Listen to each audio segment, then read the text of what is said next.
آئے گی زینب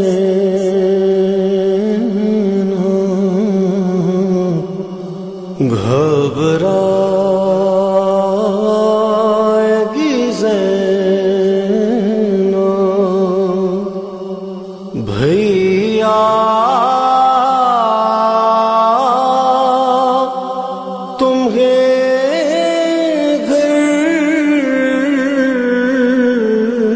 جا کے کہاں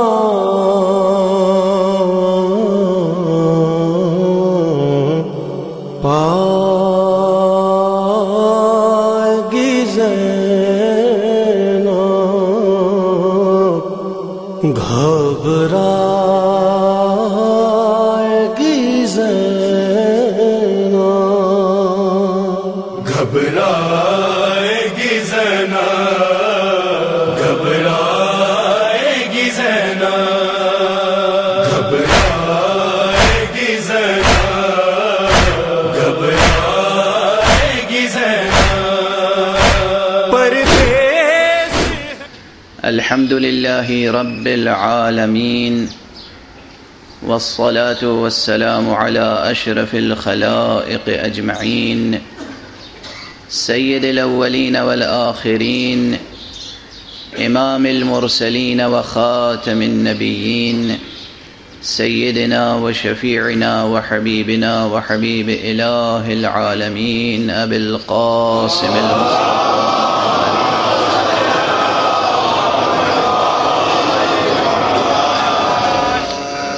وعلى أهل بيته الطيبين الطاهرين الهداة المهديين المعصومين المظلومين واللعنة الدائمة على أعداء الدين أجمعين أما بعد فقد قال الله تعالى عز اسمه في محكم كتابه ومتقن خطابه بسم الله الرحمن الرحيم قل إنما أنا بشر مثلكم يوحى إلي أنما إلهكم إله واحد فمن كان يرجو لقاء ربه فليعمل عملا صالحا ولا يشرك بعبادة ربه أحدا صلوات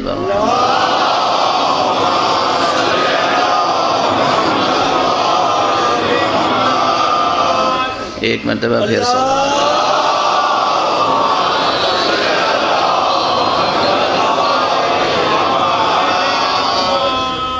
برادران عزیز،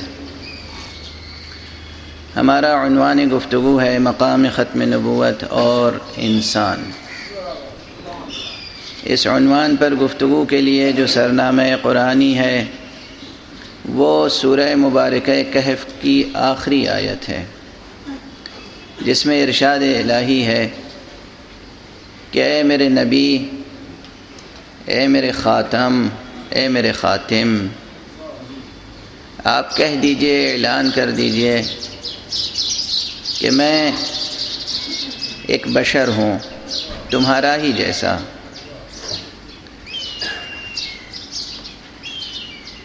مجھ پر وحی نازل ہوتی ہے، اور وحی یہ نازل ہوتی ہے کہ معبود بس ایک ہے، تمہارا معبود بس ایک ہے، اور جو بھی اپنے رب کی بارگاہ میں باریابی کا آرزومند ہو، اس کے لیے لازم ہے کہ وہ عمل صالح بجا لائے اور اپنے رب کی عبادت میں شرک نہ کرے۔ کل میں نے عرض کیا تھا کہ اس آیت کریمہ کے ضمن میں بہت سے مطالب عرض کیے جا سکتے ہیں اور متعدد مستقل علوم منشعب ہوتے ہیں، یعنی ایک ایک فقرہ آیت کا ایک ایک علم کا شعبہ کھول دیتا ہے۔ ایک ایک در کھول دیتا ہے۔ یوحا الیہ کا فقرہ وحی کی حقیقت جاننے کے لیے انسانی ذہن کو آمادہ کرتا ہے۔ کیا شے ہے جسے وحی کہتے ہیں، اور وہ کون بشر ہوتے ہیں جن پر وحی آتی ہے۔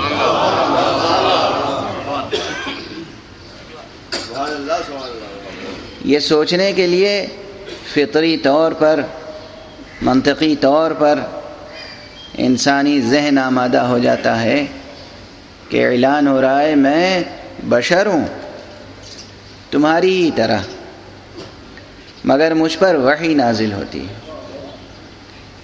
ہر بشر سوچ سکتا ہے کہ بشر تو میں بھی ہوں،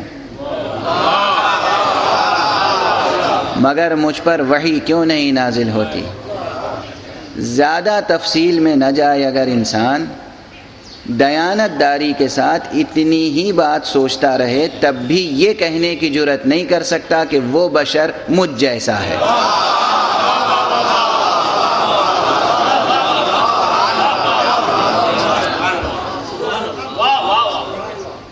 بہت فلسفیانہ گہرائیاں اور عارفانہ دقیقہ سنجیاں اور کلامی موشگافیاں اور بلاغی ژرفکاریاں ان میں جائے بغیر اگر انسان صاحب قلب سلیم ہے، اگر انسان کی فکر مستقیم ہے، تو وہ اسی آیت سے اپنا اور ان کا فرق پہچان لے گا۔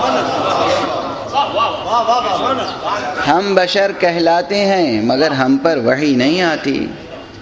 وہ کیسے بشر ہیں کہ ان پر وحی آتی ہے؟ وہ کون بشر ہیں کہ ان پر وحی آتی ہے؟ اصلاً حقیقت بشریت زیر غور آئے گی کہ کیا حقیقت بشریت مقولہ تشکیکی ہے یا مقولہ متواطی ہے؟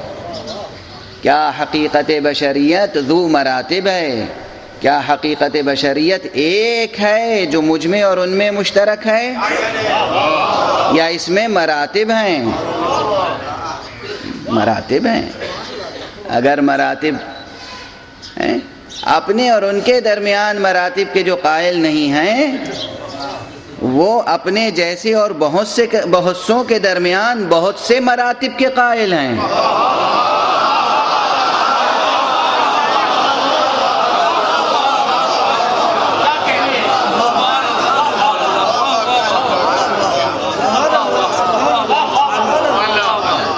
اور فرما رہے ہیں مختلف حوالوں سے، زمینی حوالوں سے، زبانی حوالوں سے، زمانی حوالوں سے، عہدے اور منصب کے حوالے سے، سرمایہ و ثروت کے حوالے سے، سیاست و ثقافت کے حوالے سے، اقتدار و حکومت کے حوالے سے کتنے تفاوت کے قائل ہیں، کتنے امتیازات کے قائل ہیں، آپس میں اتنے امتیازات کے قائل۔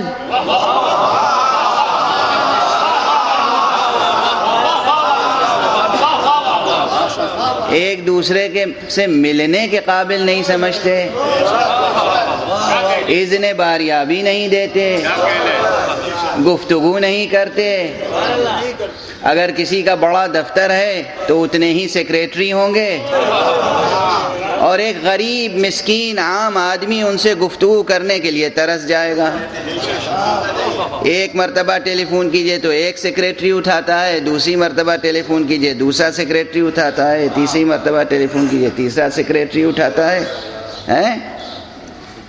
اور بہرحال ان حضرت اعلیٰ سے گفتگو نہیں ہو سکتی، نہ ان کی آواز سن سکتے ہیں، نہ ان کو اپنی فریاد پہنچا سکتے ہیں۔ اتنے حجابات درمیان میں ہیں۔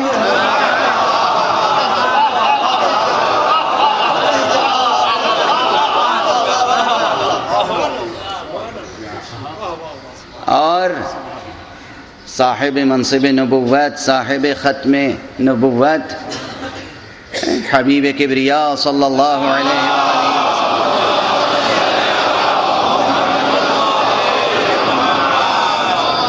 ان کے لیے یہ اصرار ہے کہ وہ بس ہمارے ہی جیسے تھے، بس ہمارے ہی جیسے تھے۔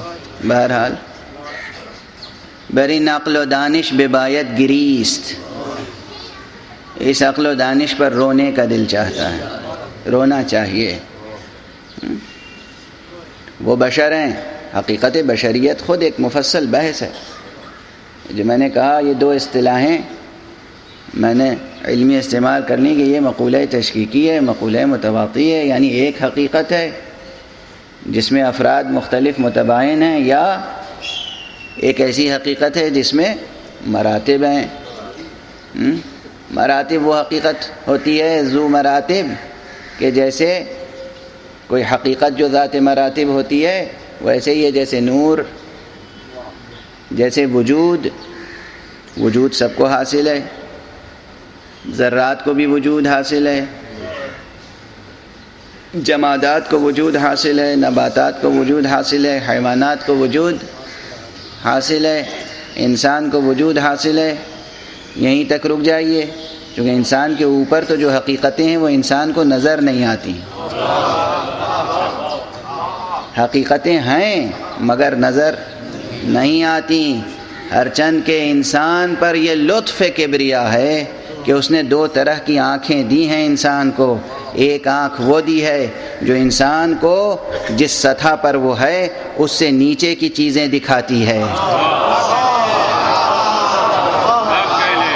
ایک آنکھ وہ دی ہے کہ جس سطح پر انسان ہے اس سے اوپر کی چیزیں دکھاتی ہے۔ وہ آنکھ جو انسان کو اس کی سطح اور اس سے نیچے کی چیزیں دکھاتی ہے وہ یہ ظاہری آنکھ ہے، یہ مادی آنکھ ہے۔ وہ آنکھ جو انسان کو اس کی سطح وجود سے اوپر کی حقیقتوں کو دکھاتی ہے وہ دل کی آنکھ ہے، وہ عقل کی آنکھ ہے، وہ علم کی آنکھ ہے۔ دونوں آنکھیں عطا کی ہیں، دونوں آنکھیں عطا کی ہیں حضرت حق سبحانہ و تعالی نے۔ یہ انسان ہے جو اپنی ایک آنکھ کو بند کر لیتا ہے، ایک آنکھ سے کام لیتا ہے، اور وہ بھی پوری طرح کام نہیں لیتا، وہ بھی پوری طرح کام نہیں لیتا۔ افسوس اس بات کا ہے۔ تو یہ انسان ہے، لیکن بہرحال اگر جمادات سے انسانوں تک کے فاصلے کو دیکھیں تب بھی وجود سب میں مشترک ہے۔ آپ اس سادہ سے قضیے پہ غور کیجئے، اس پروپوزیشن پہ غور کیجئے، یہ قضیہ منطقی، اگر آپ کسی چیز کے وجود کو، ثبوت کو ثابت کرنا چاہیں تو کیا کہیں گے؟ کہیں گے صحرا وجود رکھتا ہے، دریا وجود رکھتا ہے، درخت وجود رکھتا ہے، پہاڑ وجود رکھتا ہے، درندہ حیوان وجود رکھتا ہے، پرندہ وجود رکھتا ہے، انسان وجود رکھتا ہے۔ یہ تمام قضایا میں موضوع بدلتے چلے گئے، محمول ایک ہے۔ صحرا، دریا، درخت، پہاڑ، حیوان بدلتے چلے گئے، مگر یہ سب میں مشترک کیا ہے؟ وجود رکھتا ہے، وجود رکھتا ہے، وجود مشترک ہے نا۔ وجود ایک ہی وجود ہے جو سب میں پایا جاتا ہے، مگر اس کے مراتب ہیں، مگر اس کے مراتب ہیں۔ چونکہ وجود مشترک ہے اس لیے کیا مجال ہے جمادات کی کہ وہ انسان کو اپنا جیسا سمجھ لے؟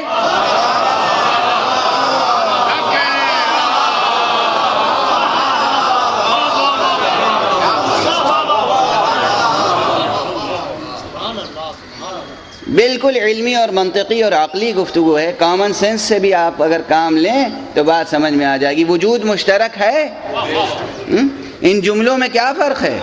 پہاڑ وجود رکھتا ہے، انسان وجود رکھتا ہے، دونوں وجود رکھتا ہے۔ تو اب ہمیں کیا معلوم کہ وجود میں کیا فرق ہے؟ جیسے ہم پہاڑ سے سلوک کرتے ہیں اگر ویسے ہی انسان سے کرنے لگیں،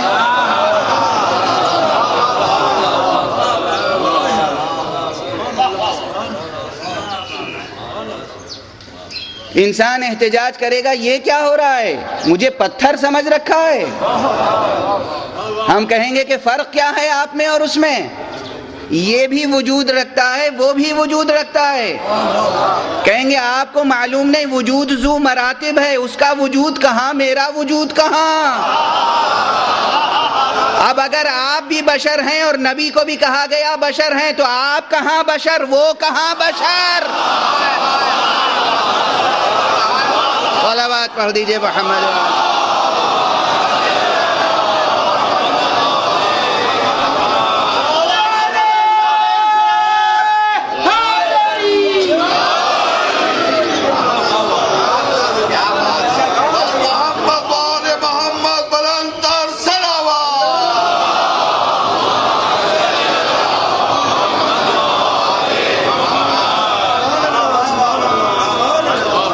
کتنا فرق ہے آپ کے وجود میں اور پتھر کے وجود میں، کتنا فرق ہے آپ کے وجود میں اور نباتات کے وجود میں، کتنا فرق ہے آپ کے وجود میں اور حیوانات کے وجود میں، کتنا فرق ہے؟ اتنا فرق ہے کہ وجود وہ بھی رکھتا ہے، وجود آپ بھی رکھتے ہیں، وہ آپ پر تصرف نہیں کر سکتا، آپ اس پر تصرف کر سکتے ہیں۔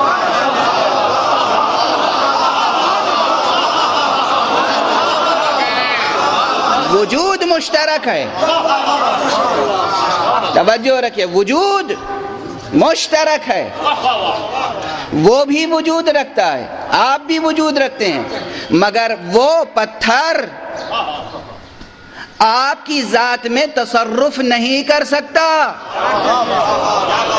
آپ پتھر کی ذات میں تصرف کر سکتے ہیں، آپ جس پتھر کو چاہیں جس طرح تراش کر بت بنا دیں، آپ جس پتھر کو جس طرح چاہیں تراش کر اپنی صناعی کا ثبوت دیں۔ درخت بھی وجود رکھتا ہے، آپ بھی وجود رکھتے ہیں، مگر آپ کا وجود درخت کے وجود پر تصرف کر سکتا ہے۔ آپ چاہیں تو درخت لگے گا، آپ نہ چاہیں تو درخت نہیں لگے گا۔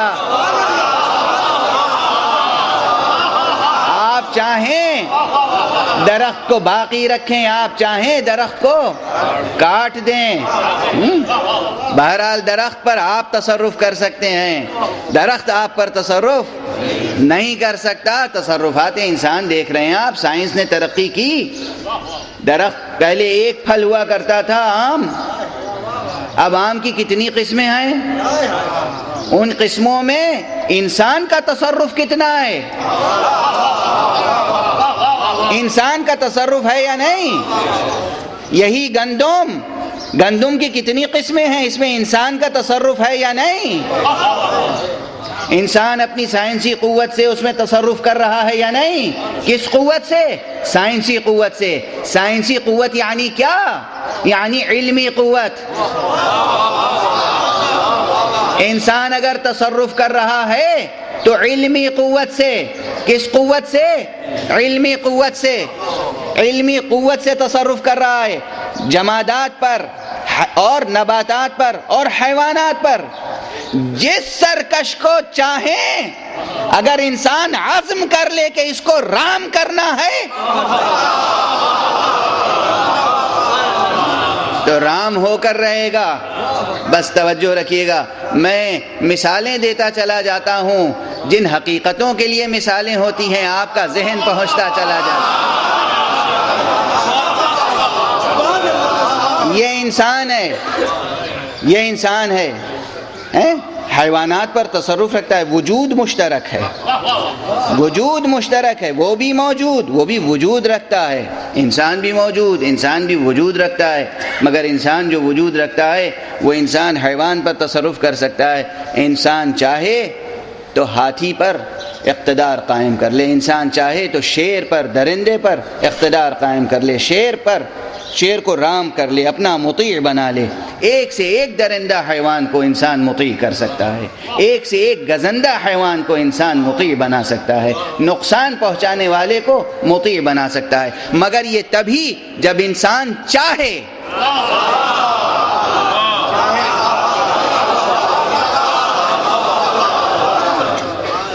جب انسان چاہے،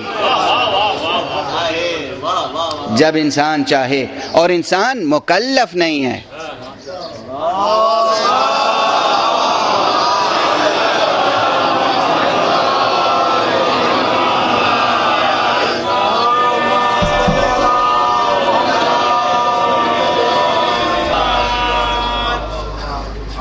اگر انسان یہ ارادہ کر لے، یہ چاہے، اور چاہتا کب ہے انسان؟ جب ضرورت محسوس کرتا ہے۔ اگر انسان ضرورت محسوس کرے اور ارادہ کر لے تو یہ کام کر کے دکھا سکتا ہے، یعنی انسان تصرف کر سکتا ہے اپنے سے کمتر سطح وجود پر پائے جانے والے موجودات پر، انسان تصرف کر سکتا ہے۔ بس اسی کی مثال ہے۔ عام انسان بشر ہے، امام بھی بشر ہے، نبی بھی بشر ہے، مگر عام انسان میں اور نبی و امام میں فرق یہی ہے کہ نبی عام انسان میں تصرف کر سکتا ہے، عام انسان نبی کی ذات میں تصرف نہیں کر سکتا۔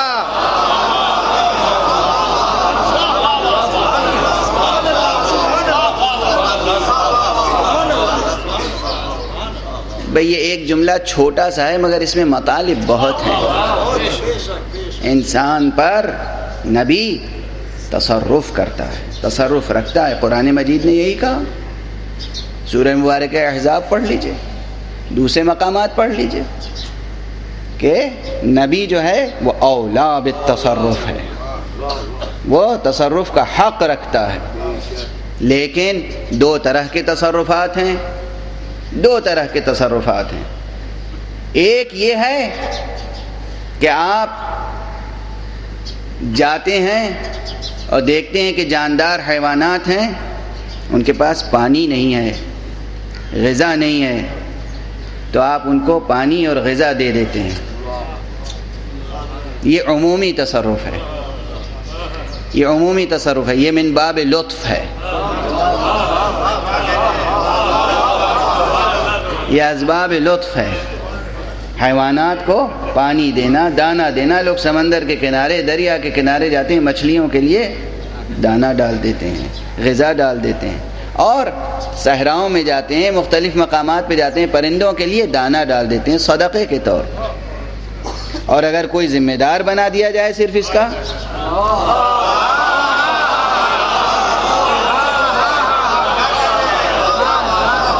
اگر ذمہ دار بنا دیا، کوئی حکومت ہے، حکومت نے ایک منسٹری مقرر کر دی کہ یہ فارسٹ کے حفاظت کے لیے اور وائلڈ لائف کی حفاظت کے لیے ہیں، تو اب ان کا کام ہے حفاظت، وہ حفاظت کریں گے۔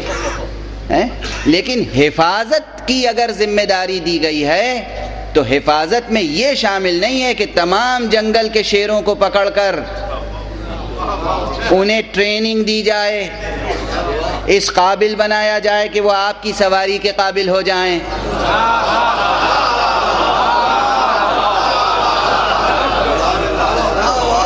یہ ذمہ داری عائد نہیں ہوتی ہے۔ اور فرما رہے ہیں آپ، بہرحال مثالیں ہیں، آپ کا ذہن دور تک جا رہا ہے۔ میں اگر اسی طرح مثالیں دیتا چلا جاؤں تو آپ تو چونکہ آپ کی ذہانتیں ذکر آل محمد کی فضا میں پروان چڑھی ہیں،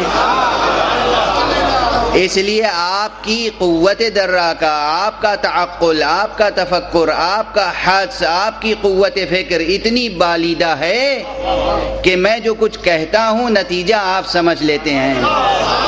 مگر بہت سے سامعین ایسے ہوں گے جو حیران ہوتے ہوں گے، ششدر رہ جاتے ہوں گے کہ انہوں نے کہا کچھ بھی نہیں، یہاں نعرے لگنے لگے۔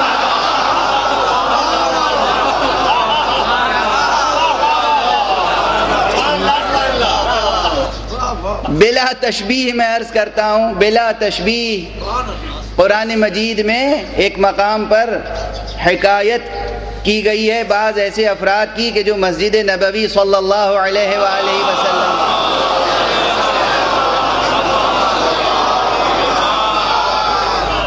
خطبہ سنتے تھے، اور خطبہ سننے کے بعد کچھ لوگ وجد کرتے تھے، محظوظ ہوتے تھے، کچھ لوگ اپنے وجود میں بلندی محسوس کرتے تھے، سخنان پیغمبر سن کر نورانیت محسوس کرتے تھے، ذہن منور ہوتے تھے، قلب منور ہوتے تھے۔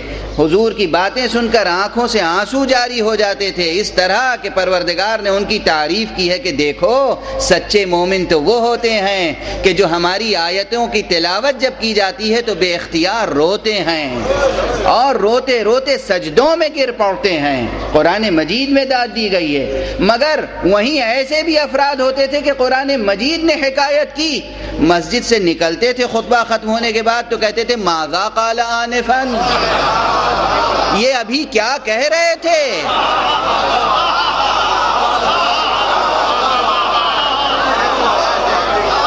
قرآن ہے، یہ روایت نہیں ہے، قرآن ہے۔ ماذا قال آنفا، یہ ابھی کیا کہہ رہے تھے، غور فرمایا آپ نے۔ بہرحال تو میں اگر مثالیں دیتا ہوا آگے بڑھوں تو پورا وقت صرف ہو جائے گا، اور جس کی خاطر مثالیں دی جا رہی ہیں وہ تذکرہ رہ جائے گا۔ انسان بشر ہے، نبی اور امام بھی بشر ہیں، مگر انہیں حق تصرف عطا کیا گیا ہے۔ ایک تصرف عمومی ہے، ہدایت دینا، ہر ایک کو اس حقیقت سے آشنا کرنا جس حقیقت کا نام معبود برحق ہے، اللہ سبحانہ و تعالیٰ کی معرفت عطا کرنا، مبدأ کا شعور عطا کرنا، اس طرف بلانا، اس طرف آواز دینا، اور انجام کار سے ڈرانا، انجام کار سے متنبہ کرنا۔ دیکھو کہیں سے آئے ہو اس کو بھولنا نہیں، کہیں جانا ہے راستہ بھٹکنا نہیں، منزل کے بجائے کہیں اور نہ چلے جانا۔ تمہاری منزل بہشت ہے، تمہاری منزل فردوس ہے، تمہاری منزل ذات حق سبحانہ و تعالی تک پہنچنا ہے۔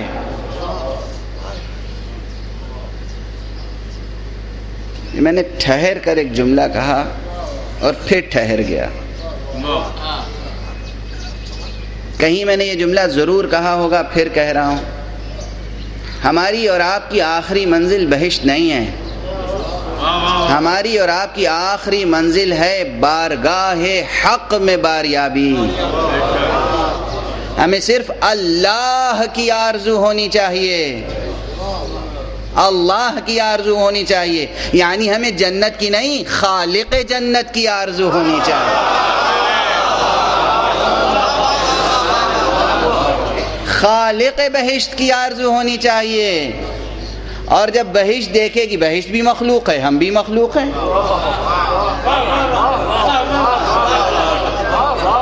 بہشت خالق ہے کہ مخلوق؟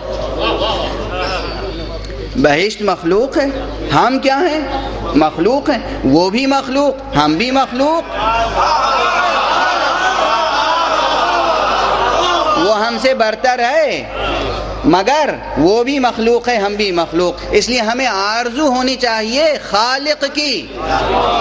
اگر خالق کی آرزو میں ہم درجہ کمال تک پہنچ گئے تو پھر ہم جنت کے آرزو مند نہیں ہوں گے، جنت ہماری آرزو۔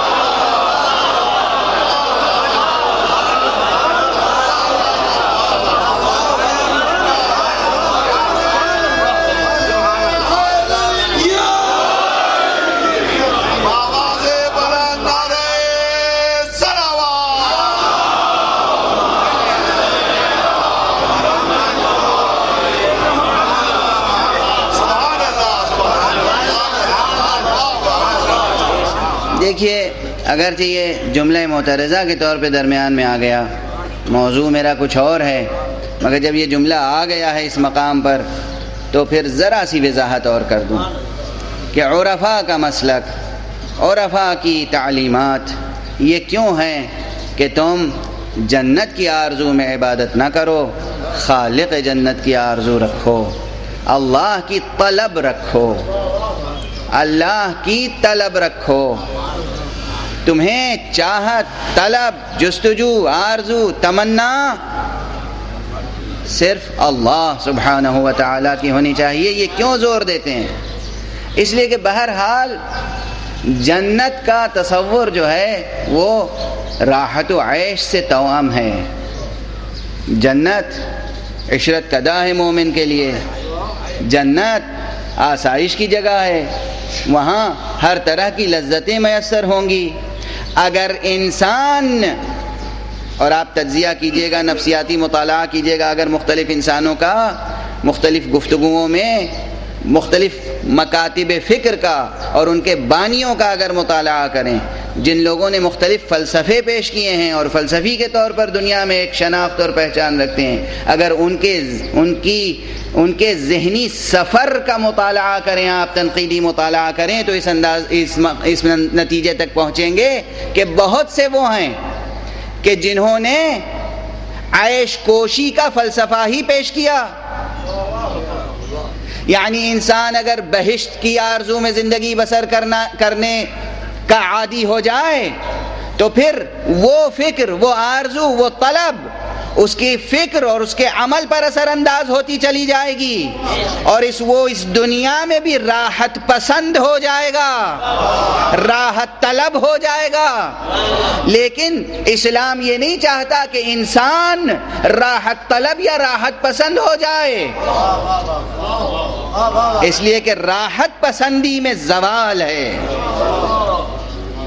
جو خدا طلبی رکھتے ہیں وہ پھر راحت پسند نہیں ہوتے، جو بھی مشکل راہ میں آئے گی اسے طے کریں گے، جو بھی مصیبت آئے گی اس کا مقابلہ کریں گے. جب یہ کیفیت ہو تو پھر مصیبتیں خود پیچھے ہٹنے لگتی ہیں، راحتیں خود قدم چومنے لگتی ہیں. مگر اس کے لیے اولو العزمی درکار ہے، انسان میں اولو العزمی باقی رہے، انسان اولو العزم رہے، اس کا ارادہ پختہ رہے، اس کا مطمع نظر بلند رہے.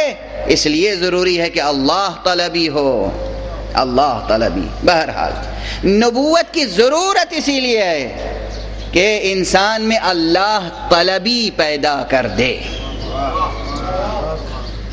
ضرورت نبوت اور امکان نبوت پر کل اشارہ کیا تھا کہ دو بحثیں الگ الگ ہیں، لیکن بہرحال وقت محدود ہے.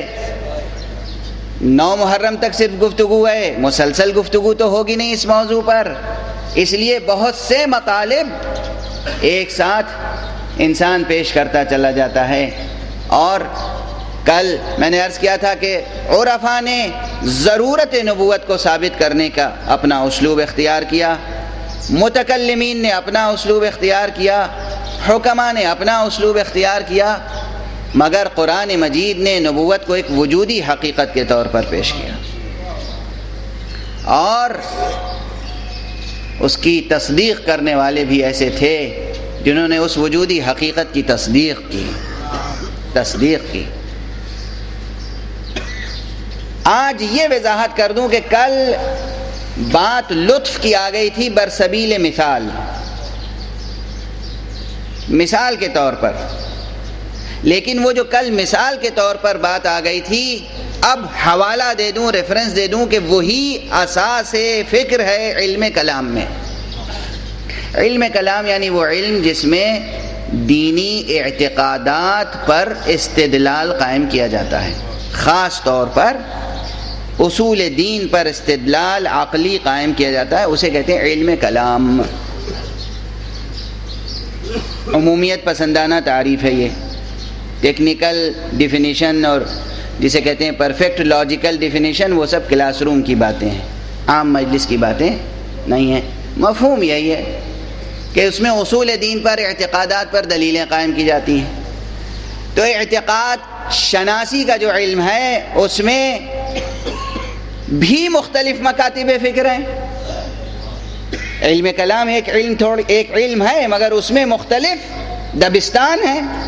بھئی اردو شاعری ہے، اس میں ایک دبستان دہلی ہے، ایک دبستان لکھنؤ ہے. اب ایک دبستان کراچی تسلیم کیجئے، ایک دبستان لاہور رہا ہے، ایک دبستان حیدرآباد ہے. ہر جگہ کی خصوصیتیں الگ ہیں، نظریات الگ الگ ڈیولپ ہو جاتے ہیں، تھیوریاں ڈیولپ ہو جاتی ہیں. اسی طرح علم کلام ہے، ایک اشاعرہ کا مکتب فکر ہے، ایک معتزلہ کا مکتب فکر ہے، ایک اثنا عشری شیعوں کا مکتب فکر ہے، ایک غیر شیعہ افراد کا مکتب فکر ہے. مختلف مکاتب فکر ہیں. اور پھر علم کلام صرف اسلام سے وابستہ نہیں ہے، مسیحی علم کلام موجود ہے، یہودی علم کلام موجود ہے. تو علم کلام میں مختلف مکاتب فکر ہیں. اب دیکھنا یہ کہ علم کلام میں نبوت کا اس بات، مسلمان علم کلام، اسلامی علم کلام میں نبوت کا اس بات کن کن نقطۂ نظر سے ہوا ہے. ایک نقطۂ نظر یہی ہے کہ نبوت بر بناء لطف ذات باری تعالی پر واجب و لازم ہے. یعنی چونکہ وہ خالق ہے، آپ اپنے خالق کو نعوذ باللہ یہ سمجھتے ہیں کہ وہ کسی بھی شے کا ضرورت مند ہے، محتاج ہے، نیاز مند ہے. حتیٰ کہ ہمارا آپ کا نیاز مند ہے. وہ اس کی کوئی ضرورت تھی جس ضرورت سے ہمیں پیدا کیا، اس کی کوئی ضرورت تھی، احتیاج تھی جس کی وجہ سے یہ کائنات خلق فرمائی؟ نہیں، وہ محتاج نہیں ہے، نیاز مند نہیں ہے، ضرورت مند نہیں ہے، اس لیے کہ احتیاج عین فقر ہے. وہ فقیر نہیں ہے، وہ غنی علی الاطلاق ہے. غنی ہے، غنی، اللہ سبحانہ وتعالی غنی علی الاطلاق. فقر، احتیاج، نیاز مندی، ضرورت، اس کا تصور بھی نہیں کیا جا سکتا اس کی ذات میں. تو پھر اس نے پیدا کیوں کیا ہمیں؟ وہاں کہتے ہیں کہ چونکہ وہ فیاض ہے. توجہ رہیں، جو لوگ غنی ہیں یا غنی بننا چاہتے ہیں،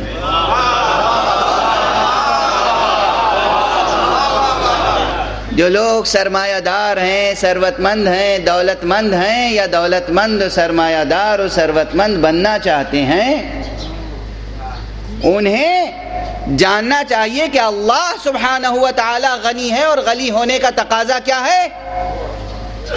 کہ انسان فیاض ہو، ذات غنی فیاض ہو. جب دولت ہو اور دولت سمیٹ کر رکھی جائے تو سمیٹ کر رکھنے کا مطلب یہ ہے کہ ابھی فقر باقی ہے.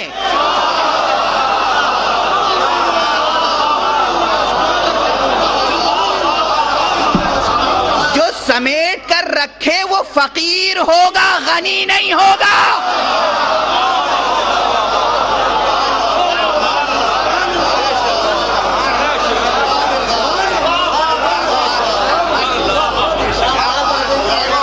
غنی وہ ہوگا جو دولت لٹائے گا.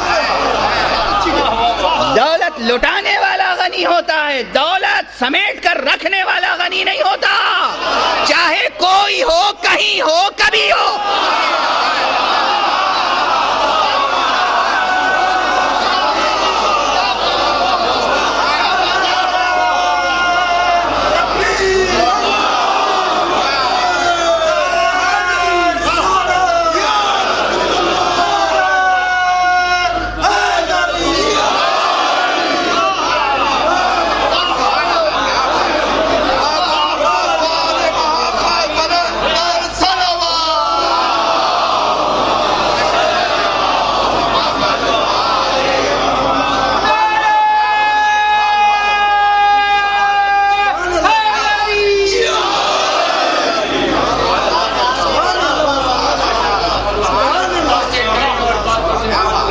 سمجھیں، حقیقتوں کو سمجھیں. کہہ لینے دیجئے مجھے یہ جملہ، کبھی بھی وہ شخص، وہ ذات، وہ فرد غنی لقب کا مستحق نہیں ہو سکتا جس کے لیے ٹوکنا پڑے کہ مال کو خزانے میں نہ رکھو، لٹاؤ.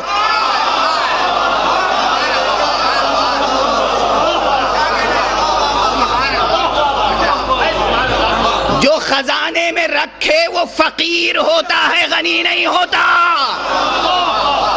غنی ذات حق ہے، اور یہ ذات حق کی صفت غنا اگر کسی میں ہوتی ہے تو وہ خزانے میں رکھتا نہیں ہے، بیت المال میں جھاڑو دے کر، مال لٹا کر، مال تقسیم کر کے بتاتا ہے میں ہوں غنی اور اس غنی کا جانشین اس دنیا میں.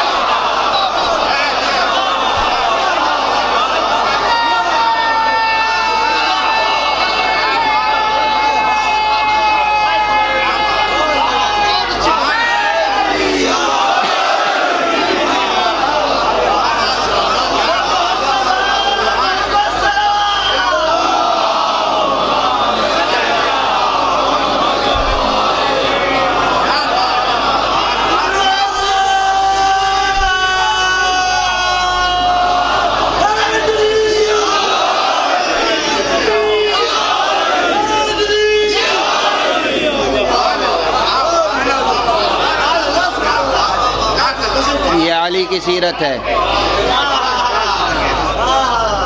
یہ نبی کے شاگرد علی کی سیرت ہے، یہ اس علی کی سیرت ہے جس کی سیرت میں نبی نے تصرف کیا ہے۔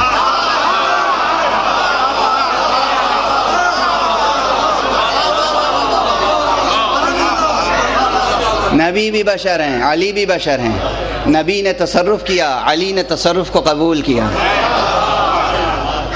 الفقر فخری کہنے والا نبی جس شان غنا و استغنا سے اس دنیا سے گیا، وہی شان اس کے وسیع میں تھی۔ بیت المال میں جھاڑو دیتے تھے، جدھر مال آیا ادھر تقسیم ہوا، اور اس کے بعد جب دیکھتے تھے سب تقسیم ہو گیا تو 2 رکعت نماز شکرانہ۔ اللہ اکبر، اللہ، نماز شکرانہ ادا کرتے تھے۔ بات کہاں سے کہاں پہنچ جاتی ہے، مگر میں عرض کر رہا تھا کہ رب اکبر غنی علی الاطلاق ہے، فقیر نہیں ہے، نیاز مند نہیں ہے، ضرورت مند نہیں ہے، تو چونکہ غنی ہے اس لیے فیاض ہے۔ کائنات اس لیے وجود رکھتی ہے کہ یہ اس کا فیض ہے۔ کیا ہے کائنات؟ فیض الہی ہے، کائنات فیض الہی ہے۔ سبب وجود کائنات کیا ہے؟ فیاضی، نہ کہ ضرورت مندی۔ ببن تفاوت رہز کجاست تاب کجا۔ لوگ سمجھتے ہیں اللہ نے مجھے کیوں پیدا کیا؟ جوان آتے ہیں جو زندگی کے مشکلات سے دوچار ہوتے ہیں اور ان میں انسانی اولو العزمی نہیں ہوتی۔ جوانوں، عزیزوں، تم سے خطاب ہے ہمارا۔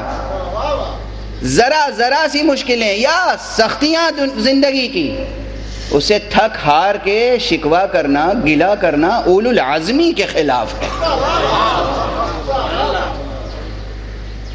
انسان جو اشرف المخلوقات ہے اس کی شان کے خلاف ہے کہ وہ مشکلات سے گھبرائے، اور اس لیے وہ جب گھبراتے ہیں تو اضطراب میں اعتراض کرتے ہیں اللہ نے ہمیں کیوں پیدا کیا، مصیبت میں ڈال دیا، کیا ضرورت تھی؟ ارے اللہ نے پیدا کیا، یہ فیض ہے اس کا، کرم ہے اس کا۔ تمہاری ظرف کی کوتاہی یہ ہے کہ فیض کا تحمل نہیں ہو پا رہا، اس کی عطا، اس کی نعمت کی قدردانی نہیں کر پا رہے ہو۔ اس نے خلق فرمایا، تخلیق کا نظریہ کیا ہے؟ نظریہ فیض۔ ہدایت کا نظریہ کیا ہے؟ نظریہ لطف۔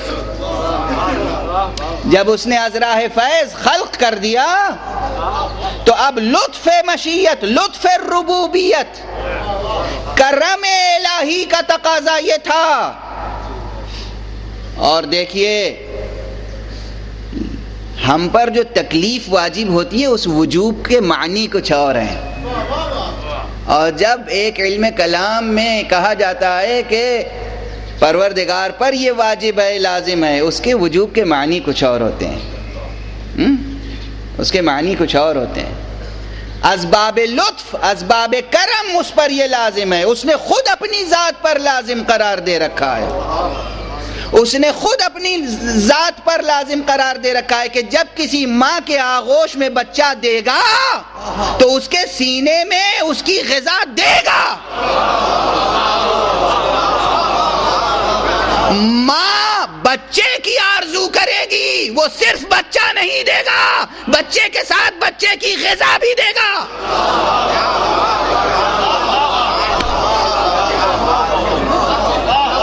توجہ ہے، توجہ ہے، یہ ہے لطف کرم، لطف کبریائی، لطف ربوبیت، کرم الہی۔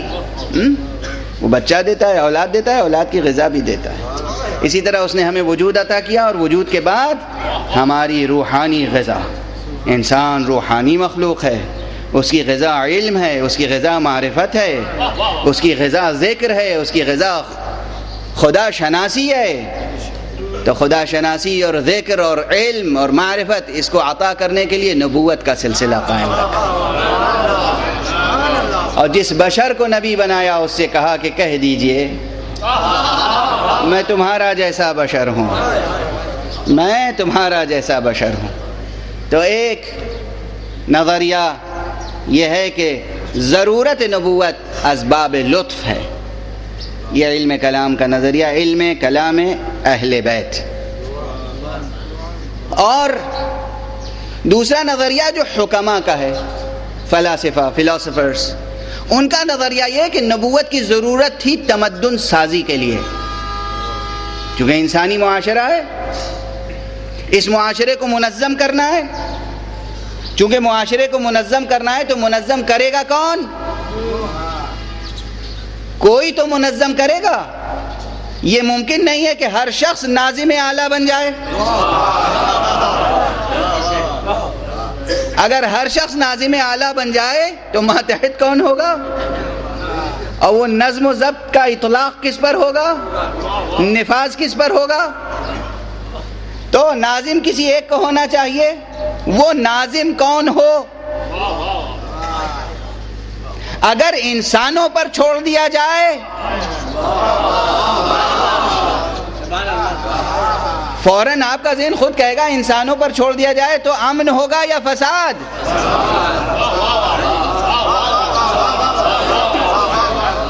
یعنی جس چیز کے لیے معاشرہ انسانی کو منظم کرنا ہے، سوسائٹی آرگنائز کرنی ہے، وہ غرض و غایت ہی فوت ہو جائے گی، وہ مقصد ہی حاصل نہیں ہوگا۔ اس لیے ناظم معاشرہ انسانی وہ ہونا چاہیے کہ جو خالق نے معین کیا ہو، اور خالق جسے معین کرے گا پھر وہ ظرف دیکھ کر معین کرے گا، وہ یہ دیکھ کر معین کرے گا کہ کون کس پر تصرف کر سکتا ہے۔ اور ایک جملہ عرض کروں، صرف یہی نہیں دیکھے گا کہ کون کس پر تصرف کر سکتا ہے، بلکہ وہ یہ دیکھے گا کہ یہ اپنے تصرف میں تجاوز تو نہیں کرے گا۔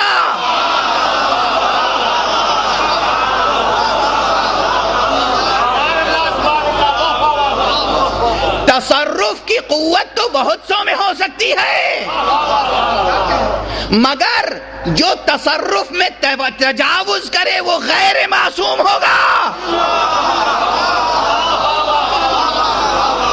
جو تجاوز نہ کرے بس اسی کو معصوم کہتے ہیں۔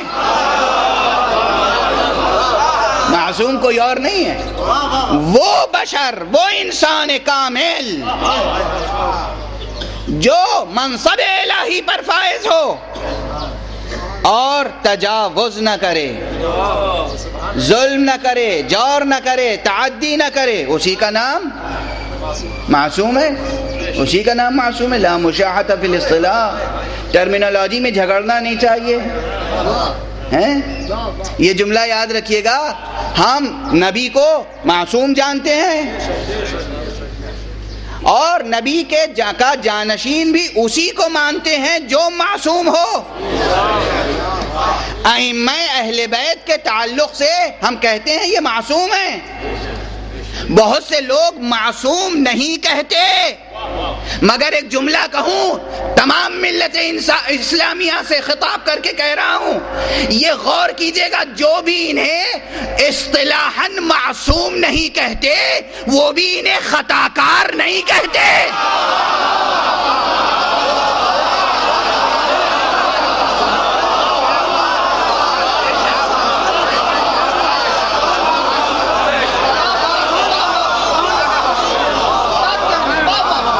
تو پھر دست ادب جوڑ کے عرض کروں، پھر لفظی نزاع ہے کیا؟ یہ نزاع لفظی ہے، لفظوں پر جھگڑ رہے ہیں۔ وہ پتھر کے بت بناتے تھے، آپ لفظوں کے بت بنا رہے ہیں۔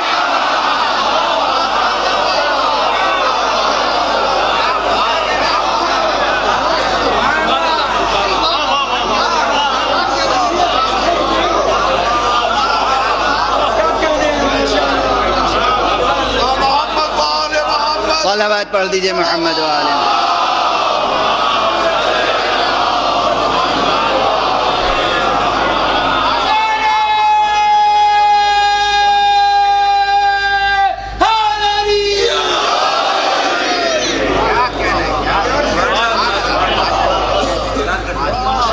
بس وقت تقریباً تمام ہو گیا، وقت تقریباً تمام ہو گیا، لیکن ایک فقرہ اور عرض کر لوں، ایک کلمہ گفتگو آگے بڑھ جائے کہ کل بھی گفتگو تقریباً اس سطح تک پہنچ گئی تھی، اگرچہ میں نے ریفرنس کل نہیں دیا تھا کہ یہ نقطہ نظر حکماء کا ہے کہ انسانی معاشرے کو منظم کرنے کے لیے نبوت کی ضرورت ہے، اور پھر وہ نبی وہ ہوگا کہ جو اپنی خواہشات کا غلام نہ ہو۔ اسی لیے قرآن مجید نے نبی کی جہاں پر تعریف و توصیف بیان کی ہے، وصف بیان کیا ہے، صفت بیان کی ہے، مداحی نہیں۔ مدح اور وصف میں فرق ہے، مدح اور وصف میں فرق ہے۔ وہ بھی اگر وہ مدح کرے کسی کی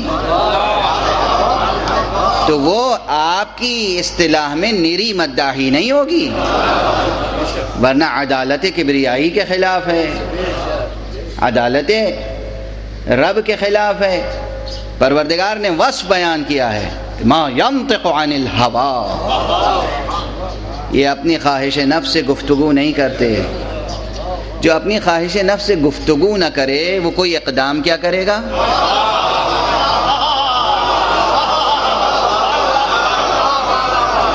جو لب کشائی نہ کرے، دیکھیے سمجھیے اس مقام کو، جو ایک حرف زبان سے اپنی خواہش کے اثر سے نہ کہے، ایک لفظ، ایک حرف، ما ینطق، نطق نہیں کرتا، گفتگو نہیں کرتا، بات نہیں کرتا، کچھ کہتا نہیں ہے، جو اپنے ہوائے نفس، اپنی خواہش نفس کے تحت کچھ کہے بھی نہیں، وہ کچھ کر کیسے سکتا ہے؟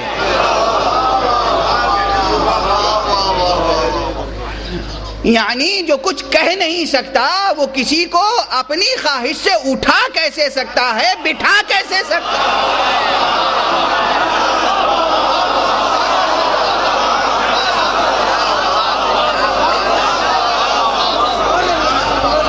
اگر وہ کسی کو بٹھاتا ہے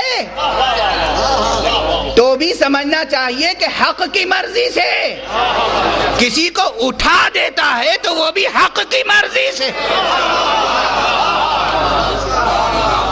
حق کی مرضی سے، اپنی خواہش نفس سے نہیں۔ اور اس لیے ایک فقرہ نبوت کی اور وحی کی تصدیق کیسے ہو، وحی کی تصدیق کیسے ہو۔ اب یہ میں بالکل عجیب زاویے سے گفتگو کر رہا ہوں۔ علم کلام میں جو رائج علم کلام ہے، متداول علم کلام ہے، یہ وحی منزل من اللہ نہیں ہے۔ کوئی علم اصول فقہ، علم کلام وحی منزل نہیں ہے۔ ہم وحی منزل سے مدد لیتے ہیں، مگر یہ علم انسانوں نے ڈیولپ کیا ہے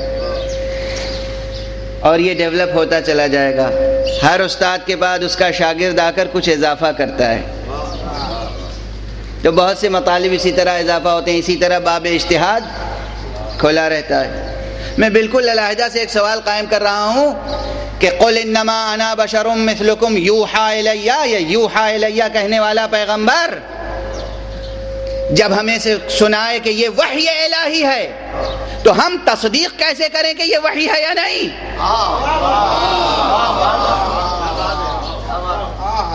جو کچھ کہہ رہا ہے یہ وحی ہے یا وحی نہیں ہے؟ کتنا بڑا سوال ہے، چھوٹا سوال نہیں ہے۔ اور اس کا ظاہر ہے کہ بالکل تقریر آخری مرحلے میں، ایک جملہ آج کہوں گا اور تفصیل بعد میں۔ ایک معیار یاد رکھیے، اور یہ معیار وہ ہے جو تمام علوم انسانی میں کام آتا ہے، تمام علوم انسانی میں۔ وحی کے وحی ہونے کی دلیل یہ ہے کہ وہ کبھی بھی کاذب ثابت نہیں ہو سکتی۔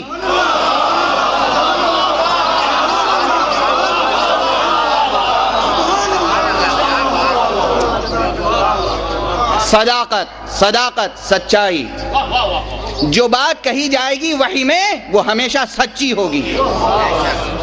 دنیا اس کو غلط ثابت کرنا چاہے مگر ثابت نہیں کر سکتی. یہ ہے شان وحی. اور چونکہ شان وحی یہ تھی اس لیے رب نے اس بشر کا انتخاب کیا وحی کرنے کے لیے جس کو پہلے ہی اس کا معاشرہ صادق کے طور پر قبول کر چکا تھا.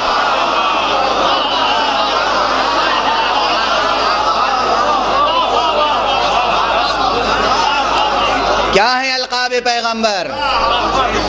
الصادق الامین، الصادق الامین، سچا اور امانت دار، سچا اور امانت دار، الصادق الامین. کون کہتا تھا الصادق الامین؟ پورا عرب کہتا تھا الصادق الامین. یہ روشن چہرے والا سچا ہے، یہ عبداللہ کا آفتاب سچا ہے، یہ ابو طالب کا ماہتاب سچا ہے، یہ آمنہ کا در یتیم سچا ہے، یہ فاطمہ بنت اسد کی گود کا پالا سچا ہے. سچا، الصادق الصادق الصادق، الامین الامین الامین. وقت بالکل ختم ہو گیا. ایک بہت بڑی بحث کو سمیٹ کر ایک جملے میں عرض کر رہا ہوں. انشاءاللہ آپ کی ذہانتیں اسے قبول بھی کریں گی، محفوظ بھی رکھیں گی، اور اس کی تفصیل آئندہ گفتگو میں آئے گی. الصادق الامین بظاہر دو الفاظ ہیں، دو الفاظ ہیں، دو مفاہیم ہیں، دو معانی ہیں، مصداق دونوں کا ایک ہے. کاش یہ جملہ محفوظ رہ جائے. جو قول میں امانت داری رکھے وہ صادق ہے، جو عمل میں صداقت رکھے وہ امین.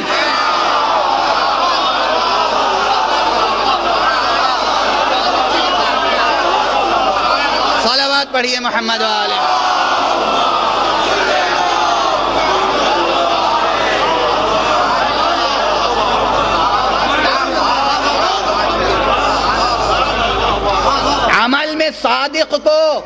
عمل میں صادق کو امین کہتے ہیں، قول میں امین کو صادق کہتے ہیں.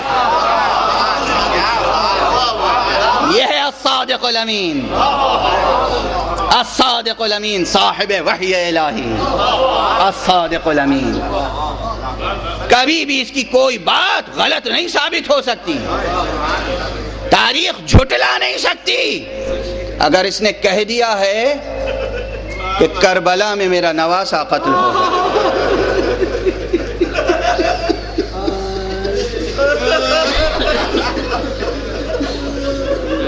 تو وہ نواسہ قتل ہوگا. بس کربلا مہر ختم نبوت ہے.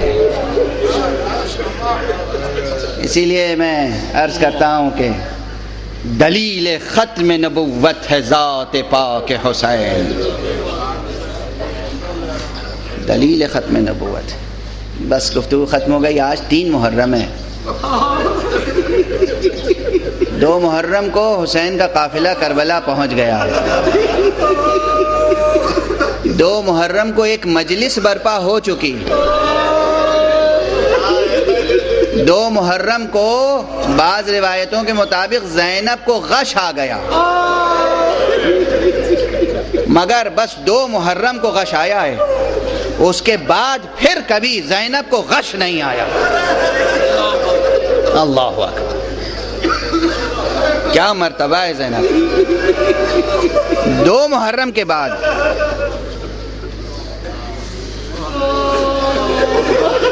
اجرکم علی اللہ. بس میں گفتگو جاری رکھتا ہوں. 2 محرم کے بعد زینب کے لیے اگر روایتیں پائی بھی جاتی ہیں تو وہ غلط ہیں، ضعیف نہیں، غلط روایت. بہت سی بعض روایتوں میں ہے، بعض کتابوں میں ہے کہ جناب زینب شب عاشور غش کھا گئیں. جو بی بی شام غریبہ غش نہ کھائے،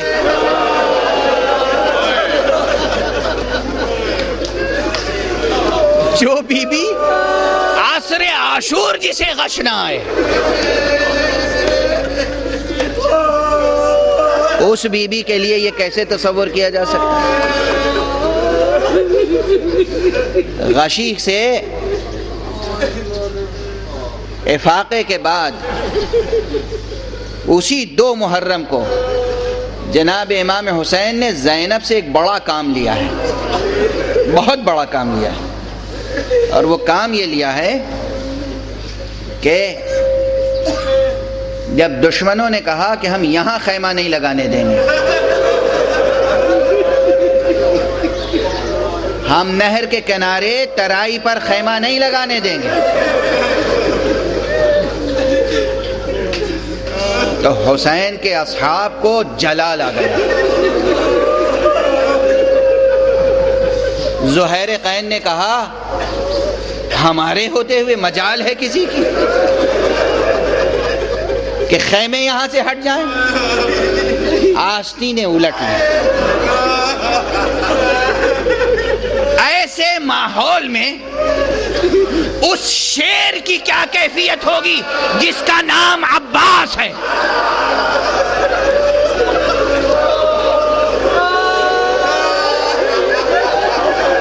وہ عباس جو علی کی دعا ہے، وہ عباس جو خاص کربلا کے لیے حق کی عطا ہے۔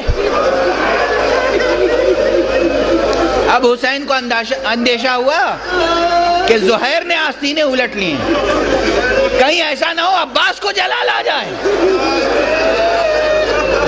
اس لیے خیمے میں آئے۔ پھر بہن زینب، ہمیں اس امتحان سے گزرنا ہے، ہمیں آزمائش میں پورا اترنا ہے، ہمیں قربانی دینی ہے، یہ امانت الہیہ ہے، اس امانت کو سنبھالنا ہے۔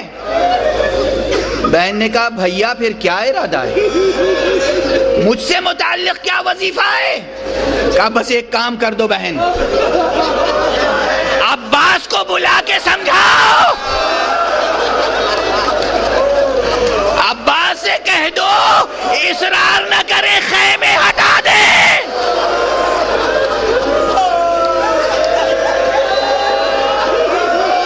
اجرکم علی اللہ۔ وقت ختم ہو چکا، آج مصائب میں بہت کچھ عرض کرنا تھا مگر اب عرض نہیں کروں گا۔ نہ جانے کس دل سے، کس کیفیت کے ساتھ سر نے اڑائے ہوئے عباس خیمے سے نکلے۔ اے زہیر، اے زہیر، اب میں ترجمانی کر رہا ہوں۔ اے زہیر، انا للہ و انا الیہ راجعون، خیمے ہٹا دو۔ خیمے ہٹا دیے گئے۔ میں پھر کہوں گا آقا ابو عبداللہ، آپ نے خیمے ہٹوا دیے مگر 7ویں محرم سے خیموں سے الاتش الاتش کی آوازیں بلند ہو جائیں گی۔ ننھے ننھے بچے ہاتھوں میں کوزہ لیے ہوئے پکاریں گے، یا بتا العطش، یا عمّا العطش۔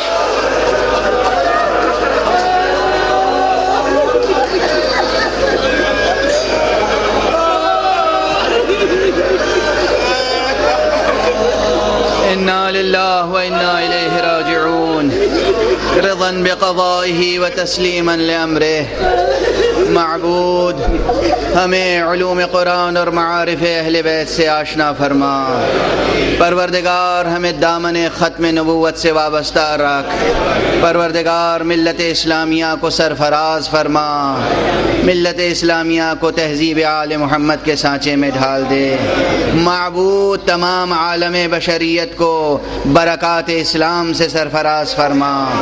پروردگار، اپنے ولی آخر کو اذن ظہور عطا فرما اور ان کے ہاتھوں سے اپنی رحمت کا